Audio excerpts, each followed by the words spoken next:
Tomorrow, before most people have even finished their coffee, 6 planets will line up across the pre-dawn sky at the same time the moon quietly slides directly between the Earth and the sun. Hours later, as that same moon finishes its pass and the sky darkens into night, one of the best meteor showers of the entire year will peak directly overhead, completely unobstructed, because there won't be a shred of moonlight left in the sky to wash it out. 3 separate, genuinely rare astronomical events, a planetary alignment, a total solar eclipse, and the peak of the Perseid meteor shower, all landing within the same 24-hour window. Astronomers who track this kind of thing for a living are calling it one of the single best days for skywatching in this entire generation. Once you understand exactly what's lining up and why, you'll understand exactly why nobody currently alive has ever watched a day in the sky quite like the one that's about to happen. Before we get into exactly what's lining up and why, I want you to actually picture the timing here, because this isn't 3 separate stories loosely connected by coincidence. It's one single rotation of the Earth, carrying an entire lifetime's worth of rare astronomical events back to back to back. Drop a comment and tell me which of these 3, the planets, the eclipse, or the meteors, you're most excited to actually see, because depending on where you live, you might genuinely get all 3. And if you want help finding exactly when each event peaks in your specific location, subscribe now, because I'll be posting more detailed viewing guides as the day gets closer. Let's start before sunrise, because that's where the first act of this entire sequence actually begins. Tomorrow morning, observers across much of the world will be able to look toward the eastern horizon and see 6 planets visible in the sky simultaneously. Jupiter, Mercury, Mars, Uranus, Saturn, and Neptune, all strung out across the pre-dawn darkness at once. Mars and Saturn will be the easiest to spot with the naked eye, bright and unmistakable once you know where to look. Uranus will require binoculars to pick out clearly, and Neptune, the most distant planet in our solar system, will need a telescope to resolve it all. For observers in New York, the best viewing window falls between roughly 5:18 and 5:34 in the morning. For those on the West Coast in Los Angeles, that window shifts slightly later to around 5:28 to 5:46. In both cases, the key is a genuinely clear, unobstructed eastern horizon, since these planets will be sitting relatively low in the sky just before the sun itself begins to rise and wash out the fainter ones entirely. It's worth understanding exactly why the outer planets in this lineup are so much harder to spot than the inner ones, because the reasoning genuinely explains a lot about how we actually observe the solar system from Earth.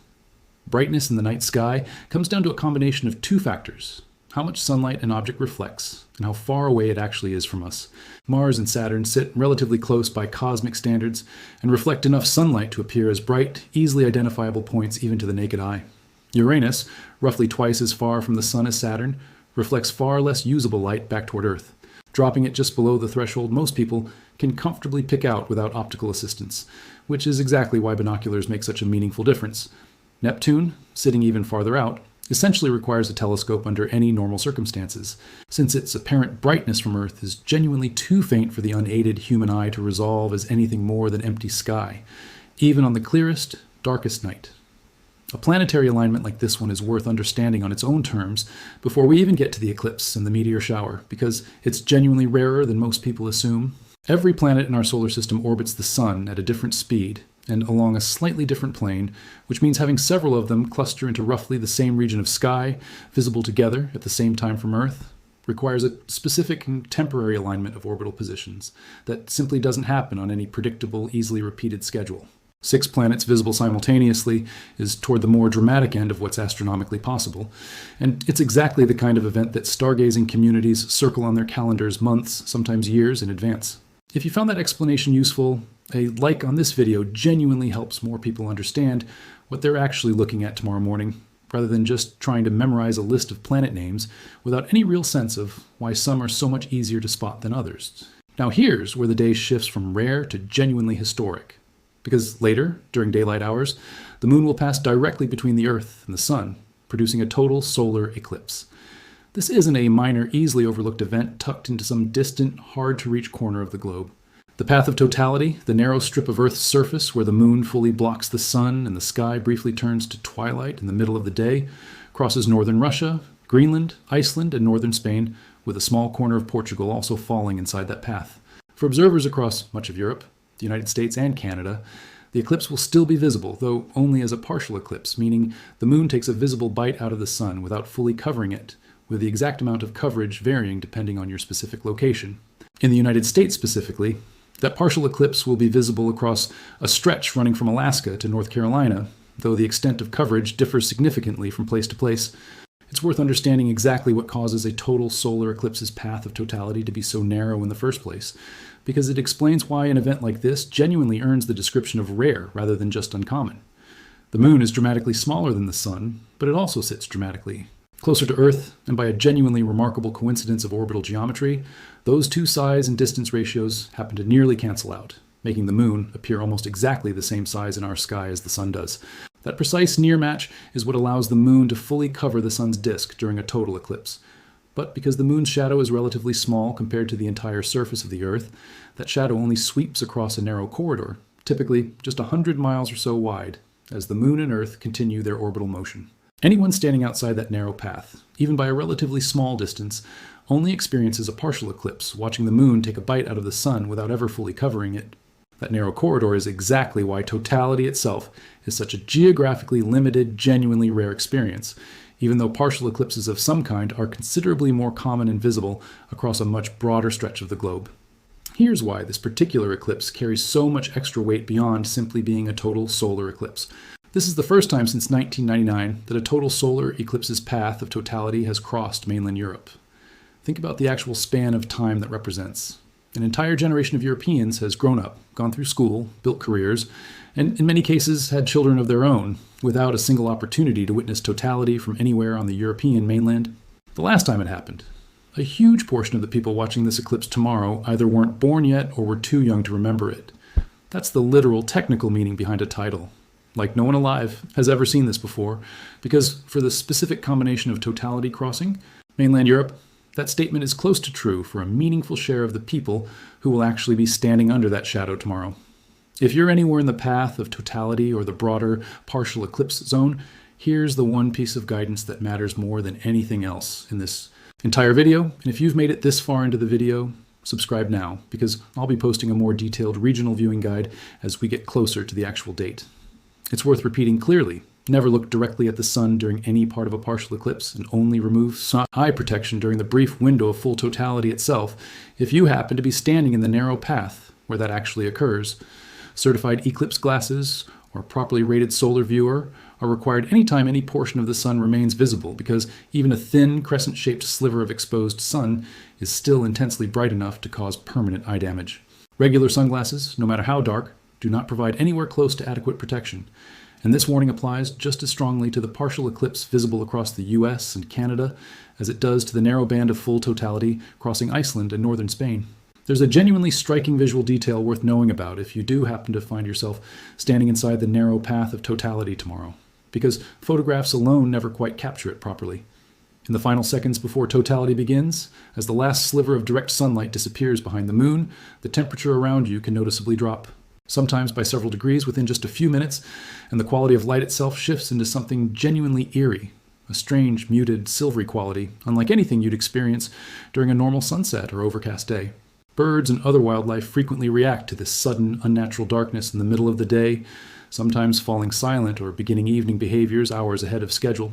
And then, for a window lasting anywhere from a few seconds to a couple of minutes, depending on your exact location within the path, the sun's outer atmosphere, the corona, becomes visible as a pale, wispy halo stretching out around the darkened disk of the moon, a sight that's genuinely impossible to see under any other circumstances, since the corona is normally far too faint to observe against the sun's overwhelming direct brightness.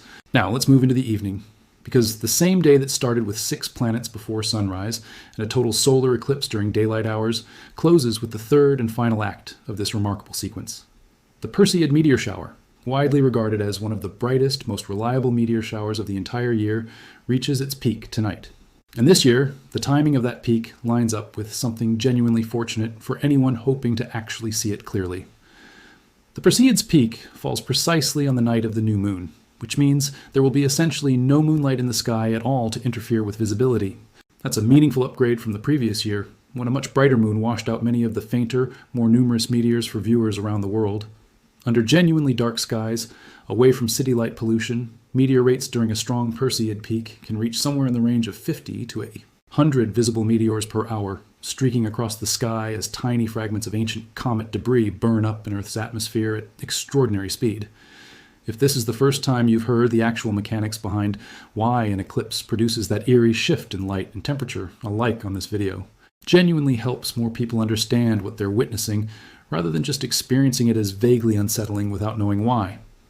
The Perseids themselves have a genuinely interesting origin story worth understanding, because it adds real depth to what you're actually watching if you step outside tonight. This meteor shower is produced by debris left behind by comet Swift-Tuttle, a massive object that swings through the inner solar system roughly once every 133 years, shedding a trail of dust and small rocky fragments along its orbital path every time it passes close to the sun. Earth crosses through that debris trail at roughly the same point in its own orbit every single year in mid-August, which is why the Perseids return with such striking reliability year after year, unlike many other meteor showers that vary considerably in strength from one year to the next.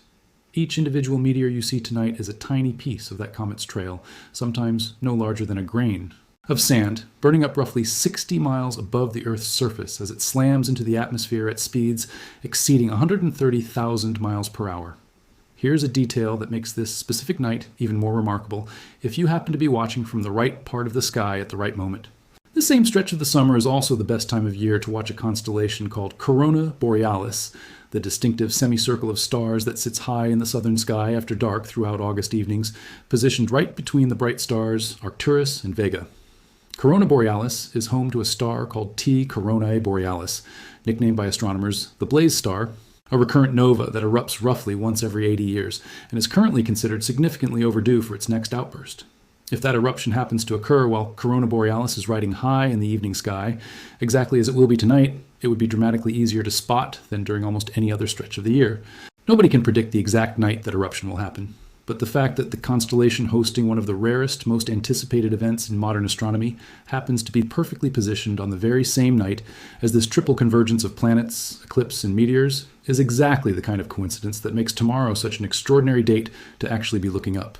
Let's talk about how to actually plan your day around all three of these events, because pulling off a genuine skywatching marathon like this one takes a bit of coordination. And if you've made it this far, subscribe now, because there's a lot more skywatching content coming as we track the rest of this year's celestial calendar together. Start before sunrise if you want to catch the planetary alignment, heading somewhere with a genuinely clear eastern horizon, away from tall buildings or trees that could block your view of the lower sitting planets. Bring binoculars if you have them, since they'll help you pick out Uranus more easily, even though Mars and Saturn should be visible without any additional equipment at all. During the day, if you're anywhere within the eclipse's visibility zone, make sure you have certified eclipse glasses ready well before the event begins, since these can be difficult to find on short notice once demand spikes right before a major eclipse.